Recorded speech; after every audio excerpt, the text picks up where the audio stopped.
इस वक्त जो बीजेपी को लेकर जितना रुझान हमें देखने को मिल रहा है 152 से 159, फिर 159 से 160, ये कहीं ना कहीं बीजेपी के लिए बहुत बड़ी खबर है। इसी के साथ एक बहुत बड़ी जो खबर निकल कर आ रही है पश्चिम बंगाल से, हम आपको बता रहे हैं लगातार कि यहाँ पर पाकिस्तान ने अमेरिका, यहाँ पर साफ तौर पर समृद्ध ये कहा जा सकता है कि पश्चिम बंगाल में साफ तौर पर जो इस वक्त बीजेपी को लेकर जितनी चीजें निकल कर आ रही हैं, बीजेपी का सूची 152 से 159, फिर 159 से 160, ये सारे आंकड़े कहीं ना कहीं अपने आप में दर्शा रहे हैं कि बीजेपी इस वक्त जो है अपनी मजबूत पकड़ बनाती हुई नजर आ रही है। अब सोचिए, यहां पर टीएमसी और बीजेपी को बराबरी करनी थी, कहां वो 25 से 28 सीटों के अंतर पर थे, लेकिन अब 41 सीटों का फासला ये साफ तौर पर जाहिर करता है। और भवानीपुर सीट की बात करें, भवानीपुर सीट की हमारी संवाददाता कंचन ने भी बोला कि 2000 से 900 सीटों का जो फासला बचकर रह गया है, ये भी कहीं ना कहीं दिखा रहा है कि भवानीपुर सीट की जो जनता है, यानी भवानीपुर की जो जनता है, वो भी कहीं ना कहीं कंफ्यूज थी जब वोट देने गई। वो भी कहीं ना कहीं सोच विमर्श करके बीजेपी को भी वोट दिया, शुभेंदु अधिकारी को भी वोट दिया। तो समृद्धि अपने आप में बीजेपी में और बंगाल में तो बहुत बड़ी हलचल है।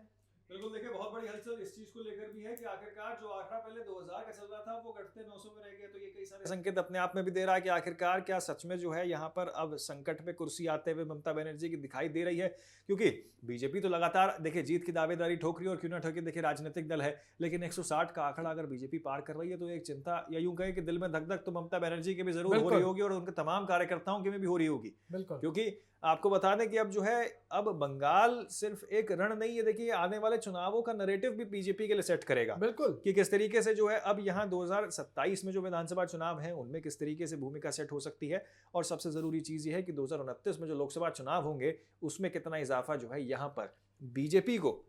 उन तमाम लोकसभा सीटों में मिलते हुए नजर अगर हम इन आंकड़ों की ही बात कर रहे हैं, सोचिए जहां समाजवादी पार्टी के प्रमुख अखिलेश यादव ने सीधे तौर पर कहा था कि बंगाल में आएगी तो ममता बनर्जी की सरकार, और अगर रुझान यही सचमुच में रुझान अगर साफ तौर पर ये कहा जाएगा कि रुझान अगर आंकड़ों में बदल जाते हैं तो कहीं ना कहीं बीजेपी की तो बंगाल में जीत नजर आ ही रही है। उसके बाद उत्तर प्रदेश भी इनके लिए काफी आसान हो जाएगा, क्योंकि उत्तर प्रदेश के जो समाजवादी पार्टी के प्रमुख अखिलेश यादव है, उन्होंने तो सीधे तौर पर दो बयान दिए थे। पहला बयान ये था कि 2027 में बीजेपी उत्तर प्रदेश से भी बाहर जाएगी, और दूसरा बयान ये था कि बीजेपी पश्चिम बंगाल में भी वही कर रही है जो उत्तर प्रदेश में किया था। और देखिए सबसे जरूरी चीज ये है कि अखिलेश यादव वही शख्स हैं जिन्होंने खुलकर अभी अपना समर्थन कुछ दिन पहले ममता सरकार को, ममता बनर्जी को, ममता दीदी को दिया, और साफ तौर पर कहा कि देखिए बीजेपी का कोई अस्तित्व नहीं है यहाँ पे, जो है ममता बनर्जी की सरकार ही जो है वो वापसी आने वाली है, यानी कि ममता बनर्जी की सरकार जो है उसकी घर वापसी होने वाली है। ये एक बयान अखिलेश यादव ने दिया था। इसी के साथ अखिलेश यादव ने साफ तौर पे ये भी कहा था कि देखिए जो काम यूपी में बीजेपी करती है, जैसा कि आपने जिक्र किया, वही काम जो है पश्चिम बंगाल के अंदर जो है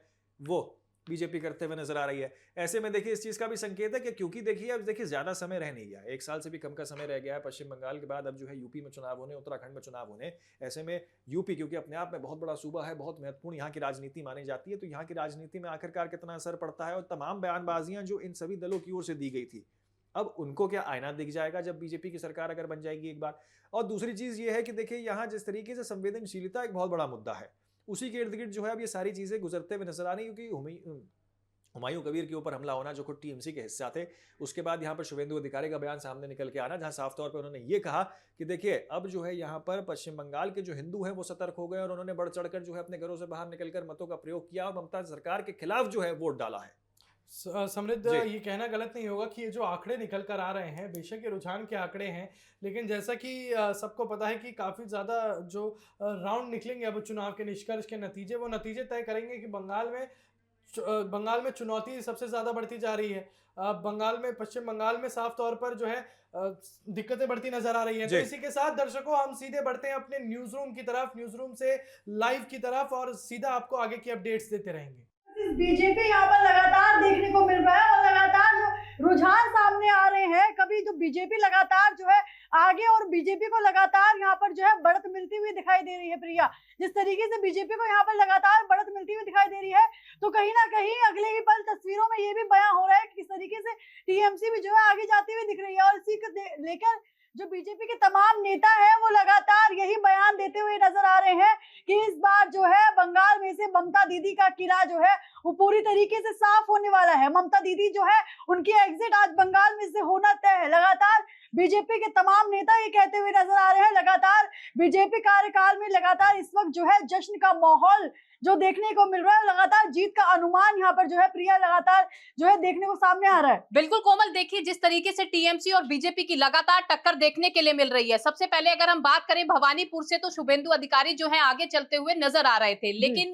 वो जो आंकड़ा है कोई भी एक दूसरे को पार नहीं कर पा रहा है। अब ममता है जो लगातार आगे बढ़त बनाए हुई थी, लेकिन बहुत ज्यादा बढ़त या घटत देखने के लिए नहीं मिल रही है। लेकिन जिस तरीके से प्रधानमंत्री नरेंद्र मोदी जो है शाम में बीजेपी कार्यालय पहुंचेंगे, जिसको लेकर आप अंदाजा लगा सकती हैं कि बीजेपी जो है अपने मन में ठान चुकी है कि हाँ, बंगाल में अब की बार बदलाव वाली राजनीति देखने के लिए मिलेगी। क्योंकि बीजेपी कार्यालय से वो अलग अलग तस्वीर कोमल सामने आ रही है, जहां पर पकवान बनाए जा रहे हैं, लड्डू बांटे जा रहे हैं, मिठाइयां बनाई जा रही है। तो आप अंदाजा लगाइए उनके चेहरों की मुस्कान, वहां पर नेताओं का आगमन शुरू हो चुका है। और साथ ही अगर हम बात करें तो जो प्रवक्ता है, राष्ट्रीय प्रवक्ता, वो वहां पर पहुंच रहे हैं। तो बीजेपी लगातार अपनी दावेदारी करती हुई नजर आ रही है। साफ तौर पर शुभेंदु अधिकारी ने कहा है कि 9 से 10 राउंड की जब ये पूरी काउंटिंग हो जाएगी तो तस्वीर जो है साफ होती हुई नजर आएगी। सुपड़ा साफ होता हुआ जो ममता बनर्जी का वो नजर आएगा। लेकिन अभी इसके लिए हमें थोड़ा इंतजार करना होगा, क्योंकि किस तरीके से तस्वीर बदल सकती है अभी हम कुछ भी कहने के लिए तैयार नहीं है।